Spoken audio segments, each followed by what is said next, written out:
Danny Boyle's 28 Days Later, released in 2002, is not merely a zombie film, it's actually a stark and terrifying meditation on the collapse of society, and the primal fears that lurk just beneath the surface of our civilized world.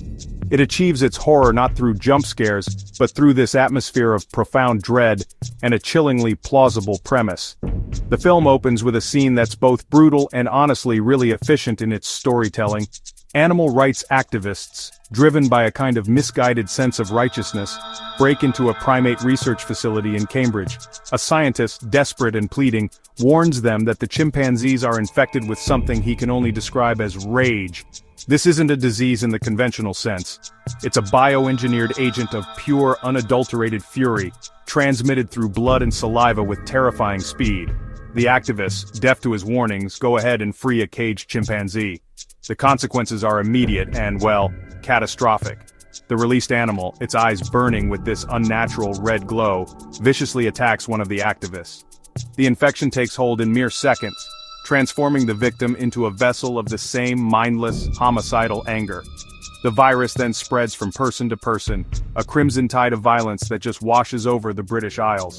Boyle masterfully uses frantic, low-resolution digital video to convey the chaos, a stylistic choice that immerses the audience directly into the panic and pandemonium.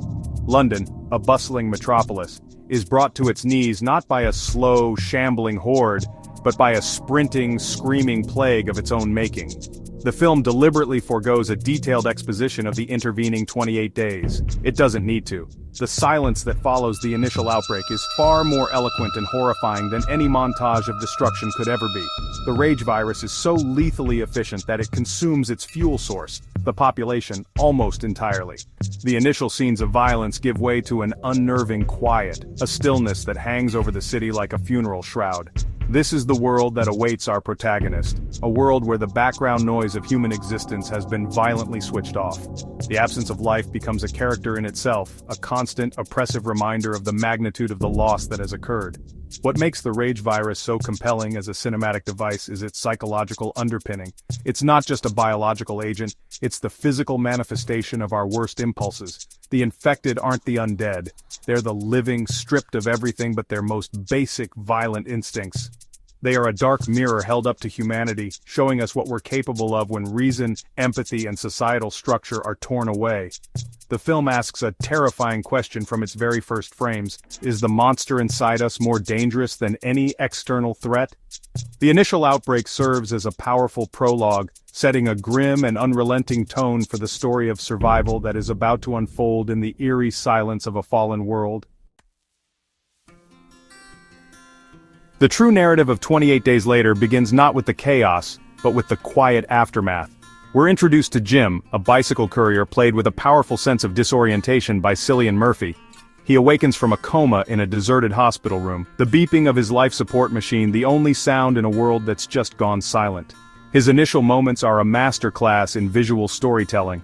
Unplugging himself from the machines, he wanders through the empty hospital, a lone figure in a paper gown calling out for anyone who might hear him.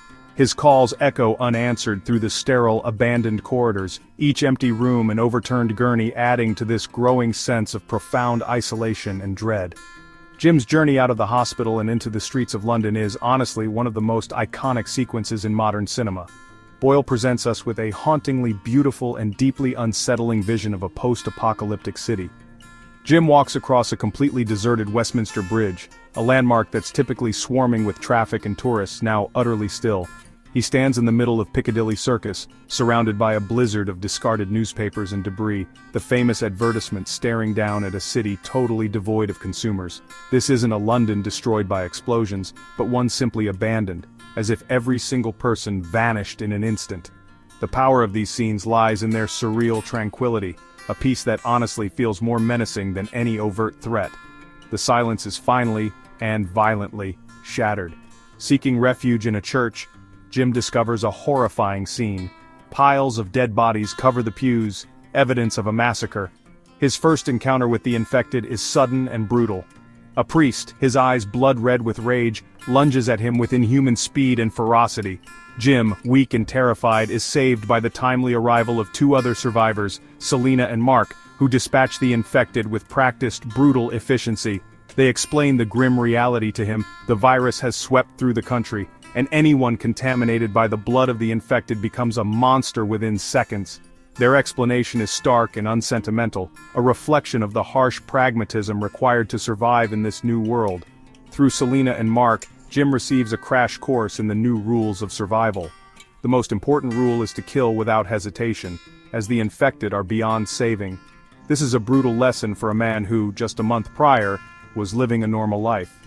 The world he knew is gone, replaced by a landscape where loneliness is a constant companion, and a moment's hesitation can mean a gruesome death. Jim's awakening is not just from a physical coma, but from the slumber of a civilized society. He must quickly adapt to the savage reality of his new existence, where the familiar streets of his home have become a hunting ground, and the echoes of the past are all that remain of a lost world. Following the harrowing loss of Mark to the infection, Jim and Selena continue their journey, their partnership forged in necessity and shared trauma. Their dynamic is one of stark contrast. Jim still clings to a semblance of his former self, while Selena, portrayed with a hardened resolve by Naomi Harris, has embraced the brutal logic of this new world. She's the pragmatist, ready to kill an ally at the first sign of infection, a grim necessity that Jim struggles to comprehend. Their journey through the darkened, treacherous city leads them to a block of flats where they see a string of Christmas lights blinking in a window, a fragile, almost absurd symbol of hope in the suffocating darkness. This is where they find Frank and his teenage daughter, Hannah. Frank, a kind-hearted taxi driver played by the wonderful Brendan Gleeson, represents a different kind of survival. He's managed to create a small pocket of domestic normality amidst the chaos, barricading his apartment and trying to protect his daughter's innocence. He offers Jim and Selena a moment of respite, a brief return to a world of shared meals and human connection. It is Frank who provides the story with its next and perhaps most fateful objective. He's been listening to a pre-recorded military broadcast on a battery-powered radio, a message that promises safety, sanctuary, and the answer to infection at a military blockade near Manchester. This glimmer of hope, however faint, is enough to convince the group to abandon the dangers of London and embark on a perilous journey north in Frank's black cab. The road trip north provides the film with some of its most poignant and tense moments. The journey through the English countryside is deceptively beautiful, yet the landscape is littered with signs of the apocalypse: abandoned cars, deserted towns, and the ever-present threat of the infected. One particularly powerful scene sees the group stopping at a supermarket, a mundane location now filled with an eerie silence. They experience a fleeting moment of joy, a ghost of their past lives as they freely gather supplies. Yet this fragile peace is a constant reminder of how much has been lost. The sanctuary they seek is not just a physical place but a return to a state of being, a world where such simple acts were not fraught with mortal danger. The promise of the military blockade proves to be a cruel illusion. Upon arriving at the specified location, they find it completely deserted. In a moment of pure frustration and despair, Frank is accidentally infected when a drop of blood from a corpse falls into his eye. The transformation is swift and horrifying. Before Jim or Selena can react, soldiers appear from the woods and, with brutal efficiency, kill Frank before he can harm his own daughter. The hope that drove them north dissolves in an instant, replaced by a new and far more insidious form of danger. They have found other people, but they quickly learn that the sanctuary they were promised is, in fact, a trap, and the human capacity for cruelty has survived the apocalypse intact. The final act of 28 Days Later pivots from a story of survival against a plague to a chilling exploration of human depravity. The soldiers, led by the outwardly calm but deeply disturbed Major Henry West, take Jim, Selena, and Hannah to their supposed sanctuary, a fortified, stately mansion. Major West explains his grim philosophy of survival. He believes that the rage virus has signaled the end of the old world, and that the only way to rebuild is to start anew, with a new population. His answer to infection is not a cure but a horrifyingly pragmatic plan: to lure female survivors to the mansion to be used as sexual slaves for his men, ensuring the propagation of the human race through force and violence. This revelation marks a terrifying turning point. The immediate, mindless threat of the infected is replaced by the calculated, systematic evil of men. The soldiers, who were meant to be saviors, are revealed to be the true monsters of the film. They have retained their reason and their ability to organize, but have shed all moral and ethical constraints. The mansion, initially a symbol of safety and order, becomes a prison, a place where the worst aspects of human nature are given free rein. Jim, who has spent the entire film fleeing the inhumanity of the infected, now finds himself confronting a far more recognizable and therefore more disturbing form of evil, the evil that men do to women and to each other. Faced with the impending assault of Selena and Hannah, Jim undergoes a profound transformation.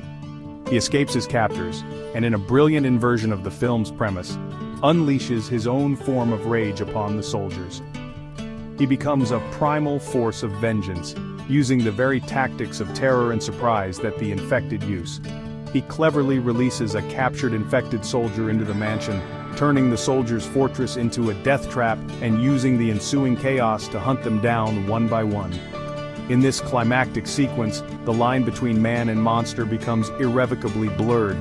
Jim's violence is purposeful, aimed at protecting his friends, but it is no less brutal than that of the creatures he has been fighting. The film's conclusion, set another 28 days later, offers a fragile, ambiguous note of hope. In a secluded cottage, Jim, Selena, and Hannah have found a temporary peace. They stitch together a giant "Hello" sign from fabric, hoping to attract the attention of a jet fighter that passes overhead. The final shot shows the pilot seeing their sign, suggesting they have been found and that a wider world may still exist. The ultimate message of 28 Days Later is a complex one. It suggests that survival is possible, but it comes at a great cost. The greatest threat we face may not be a virus, but the darkness within our own hearts. Hope, the film seems to say, is not found in military solutions or fortified walls, but in small acts of loyalty and the fierce, desperate will to protect the ones we love.